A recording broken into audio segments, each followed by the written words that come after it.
Hi everyone, how are you? My name is Ciara Moore. I'm the owner of Seymour Browse Permanent Cosmetics. And today we have my lovely client Courtney here with us today. And she is a domestic violence survivor. And she so graciously, I appreciate it, is going to share her story with us today and talk a little bit about it. And then we're just going to let you know why we're here together and how we just made this whole thing just a thing. So, Courtney. So I'm Courtney Xavier. I'm 36 years old, and yes, I am a survivor of domestic abuse. I was in a 3-year abusive relationship with my child's father. I was young. It was very hard. I did overcome it. I used to be a victim, and I'm no longer a victim. I'm a survivor.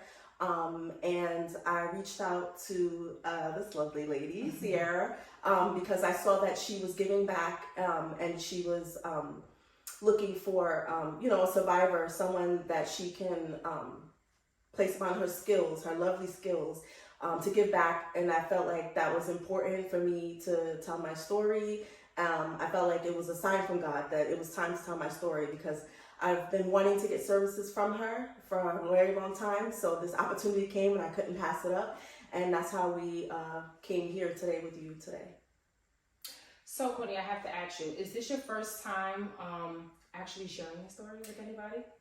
On a public platform, yes. This is my first time. I never really spoke about it outside of family and close friends. So, yes, this would be my first time.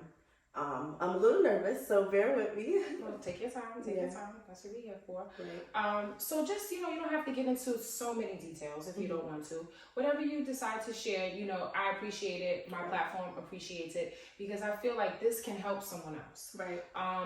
And I'm always about helping people wherever I can.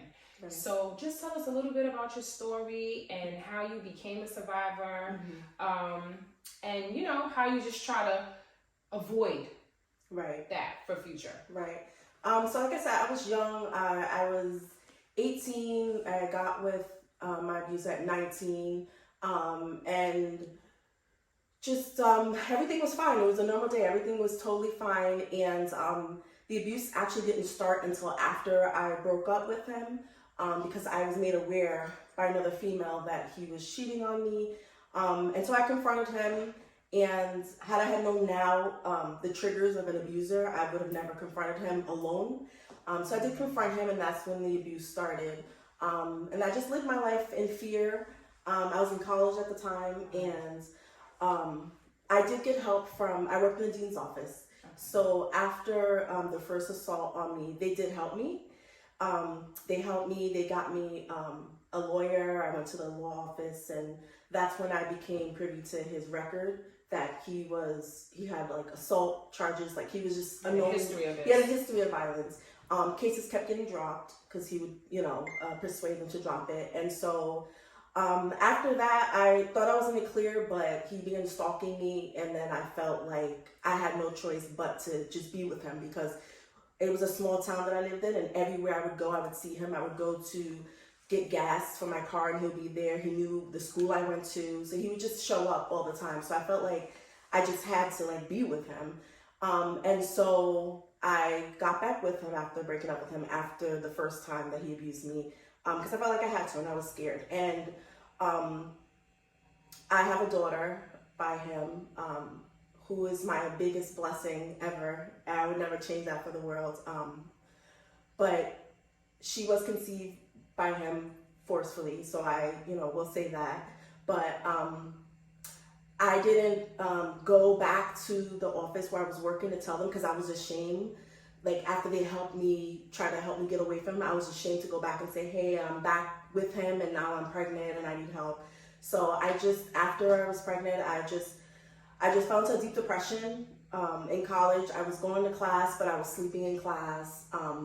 After I got away from him because he was a murderer. He murdered somebody. He's currently serving, he's in North Carolina, he's serving like 36 years, something like that, because he murdered somebody in broad daylight. And I just thank God that I was able to get out of situations. There was 2 attempts on my life. He actually, kidnapped our daughter, and it was almost an Amber Alert, because it took us like 2 hours, to try to speak to him to get her to bring him back. So he did, and long story short, he went away to prison, which actually saved me. And the last time I've ever seen him, the baby was, my daughter was like 6 months old, and then like a week later, I found out that he killed somebody and he was incarcerated.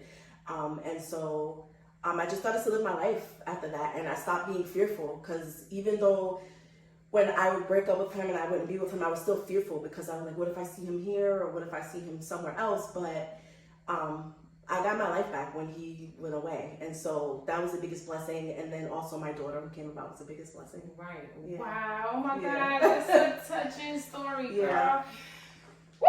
I gotta take a deep breath to that. Right. And see, this is why, you know, I come from a single parent home.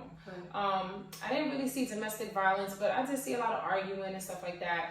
And just giving back, you know, my grandmother was a breast cancer survivor. I have friends and family who have dealt with domestic violence and stuff like that. So things like that are very near and dear to me. So that's why usually the month of October, I try my best to always try to find somebody who's willing to share, who's, you know, because I know it's not always easy to speak about it. You know what I mean? Yeah. So I definitely applaud you, and I'm so appreciative of you for coming on my platform today, sharing your story. I applaud your strength and how you've been able to surpass that, move on with your life, create a whole nother family, and just be the strong individual that you are today.